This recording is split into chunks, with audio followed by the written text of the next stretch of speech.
Salut à tous les STMG.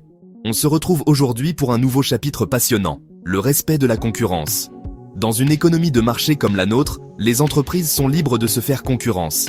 Mais attention, tout n'est pas permis. Si la concurrence est libre, elle doit aussi rester loyale. Imaginez un jeu de société où l'un des joueurs triche, ce n'est plus très amusant, n'est-ce pas? Eh bien, en affaires, c'est pareil. Alors, accrochez-vous bien, on va explorer ensemble ce que le droit autorise ou interdit entre entreprises concurrentes. C'est parti! Commençons par le commencement. La libre concurrence. Imaginez un marché avec plein de boulangeries. Chacune d'entre elles est libre d'attirer les clients à sa façon. Elle peut proposer des prix plus bas, inventer une nouvelle baguette encore plus croustillante, diffuser des publicités alléchantes ou même s'installer juste à côté d'une autre boulangerie. L'idée, c'est que chaque entreprise puisse se battre avec les mêmes armes de manière loyale pour conquérir le cœur et le porte-monnaie des consommateurs. Attention, si la liberté d'entreprendre est un droit fondamental, elle n'est pas sans limite. Imaginez que toutes les boulangeries d'un quartier se mettent d'accord en secret pour fixer le prix de la baguette à 5 €. Ce serait injuste pour les consommateurs. Vous ne trouvez pas ? C'est pourquoi le droit interdit certaines pratiques qui fausseraient de la concurrence et nuiraient à l'intérêt général, comme les ententes entre entreprises ou les remises excessives. Heureusement, la justice veille au grain.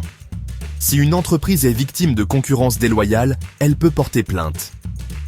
Imaginez une petite entreprise qui a mis au point un produit révolutionnaire. Soudain, une grande entreprise copie son invention et la commercialise à un prix cassé.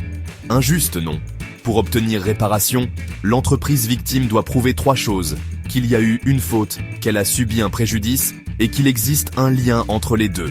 Si elle obtient gain de cause, la justice peut contraindre l'entreprise fautive à arrêter ses pratiques et lui imposer de payer des dommages et intérêts.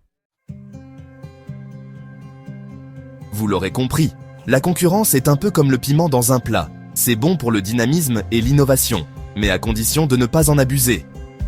Le droit est là pour fixer les limites et garantir une compétition saine et équitable entre les entreprises. Une concurrence loyale profite à tout le monde, aux entreprises qui se surpassent, aux consommateurs qui bénéficient d'un choix plus large et de prix plus justes, et à l'économie tout entière qui se développe grâce à ce dynamisme. C'est la fin de ce chapitre sur le respect de la concurrence. Pour aller plus loin et tester vos connaissances, n'oubliez pas de télécharger la fiche de révision sur Educform 31. Et pour ne manquer aucune de nos vidéos, abonnez-vous à la chaîne. On se retrouve très vite pour explorer ensemble un nouveau sujet passionnant. Alors, vous avez vu, c'est passionnant le droit de la concurrence. On pourrait croire que c'est un sujet un peu aride, mais en réalité, c'est au cœur de notre économie et de notre quotidien. C'est grâce à ces règles que l'on peut avoir le choix entre plein de produits et de services, à des prix compétitifs. N'oubliez pas que la concurrence, c'est comme un match de foot. Il faut des règles pour que le jeu reste fair-play et que tout le monde puisse en profiter. Alors, soyez des consommateurs avertis et soutenez les entreprises qui jouent à le jeu de la concurrence loyale. À bientôt sur Educform 31.